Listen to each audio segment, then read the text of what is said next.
Hey, true believers. Chris Mack coming at you today with Green Lantern issue 48. In this book, I love it because at the end of the last issue, I didn't bring it up because I wanted you guys to read the book. But Larfleeze, or Larfleeze, however you pronounce it, is being chased by the Black Lanterns. And he keeps saying, I want. And at the very end, when Atrocitus comes in, he goes, I want help. And so this opens with, give me a break. This is Jeff Johns writing, pencil by Doug Mankey, inkers Christina Almy, Doug Mankey, and Tug Nugent. I almost said Ted Nugent. Tom Nugent. Colors Andy Mayer with Gabe Iltaib. If I'm pronouncing that wrong, make fun of me down in the comments. And the letter was Rob Lay. There's everyone else working on the book. So Atrocitus wants the Orange Lantern because he's learned that combining all the different spectrums of the emotional lights destroys the Black Lanterns. And so Atrocitus is going, mine! And Larfleeze is like, oh no, it's not. I burned my name in the bottom of it. You can read it right there. And so these two are going at it. But in the midst of it, we start seeing Yuma. You took my treasures buried next to me, Larfleeze. I demand payment. And then in good old Globulus, gobble, gobble, gobble, gobble. And Atrocitus is like, what are those? He's like, I get what I want. Undid goblins, and now I want a black ring. And so he's trying to talk about how these are supposed to be a part of his core, but the Black Lanterns are taking his constructs, because the way the Orange Lantern works is you have the one ring bearer, and then whoever becomes part of your core, you die. So your physical body dies, and you just become a reborn physical construct, and that is Larfleeze's core. So that's pretty intense. And then we kind of start to see that everyone's sort of working together to destroy the Black Lanterns. Larfleeze sees the Blue Lanterns, which he wants the blue ring. And so there's a lot of misunderstanding, lots of, distrust. But what I love is when Carol and Hal are fighting, they go, Uncle Scrooge if he had a power ring. But he reminds me of Gonzo. Gonzo didn't have hair. He had feathers like Uncle Scrooge. I'm not Gonzo or Uncle Scrooge. I'm Larfleeze.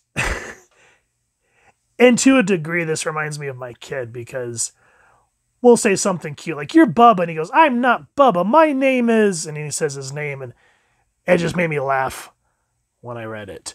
So Larfleeze is demanding because he wants a guardian. And he's tired of being screwed over. And so you start to see the,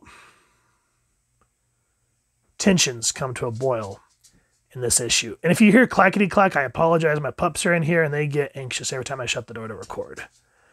So, Sinestro, every time I look at you, you remind me my friend Aben is dead.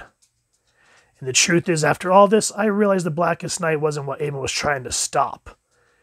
It was you. And then this is where it gets a little interesting because we start to see the backstory on Atrocitus. He goes, I wasn't trying to stop Hal Jordan, it was trying to stop me. Because Atrocitus, you learn his backstory is heart-wrenching and why he is the way he is. And St. Walker goes in to try to see there's the hope within him. And we see what could have been. He goes, I know what you're trying to do, Blue Lantern. You're trying to weaken me. But who said that plan was good?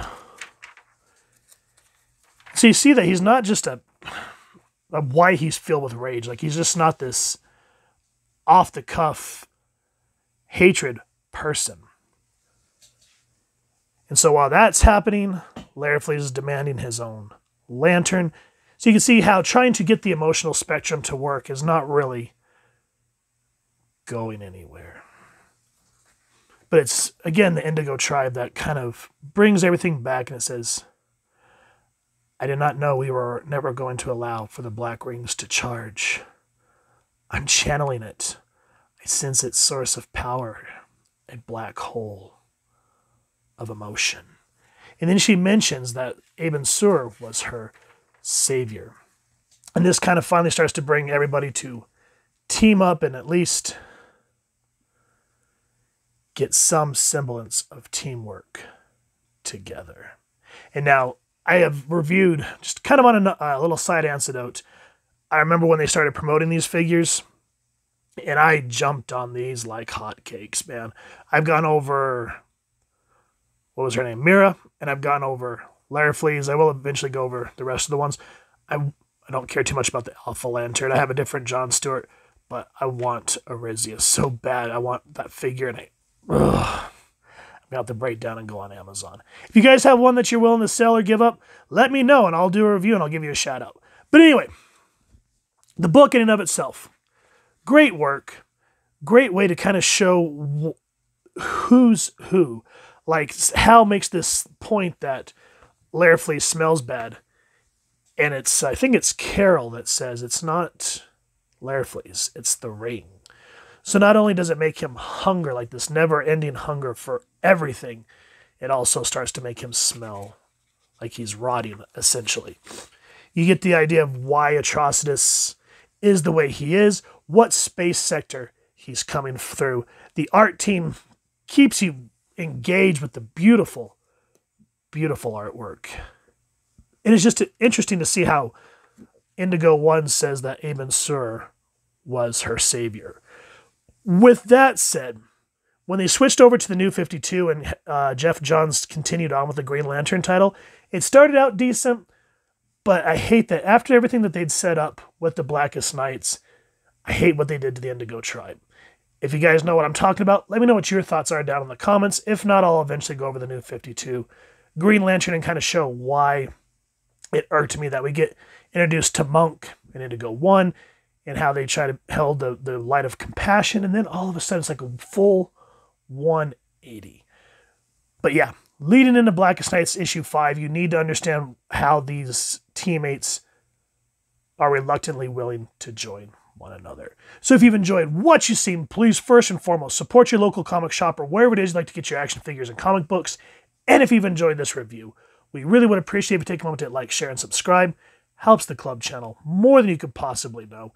And if you don't mind hitting that fancy little emotional spectrum bell next to subscribe, that way as I continue to upload content, you guys get notified, come to the channel, and I love talking with you all and hearing your thoughts and feedback on these books and just kind of what you guys think about it in general, or on our social media pages, which I'll make sure to leave the links down in the description. So with all that said, thank you so much for stopping by. Hope you all continue to have an absolutely amazing day reading, and happy hunting, true believers.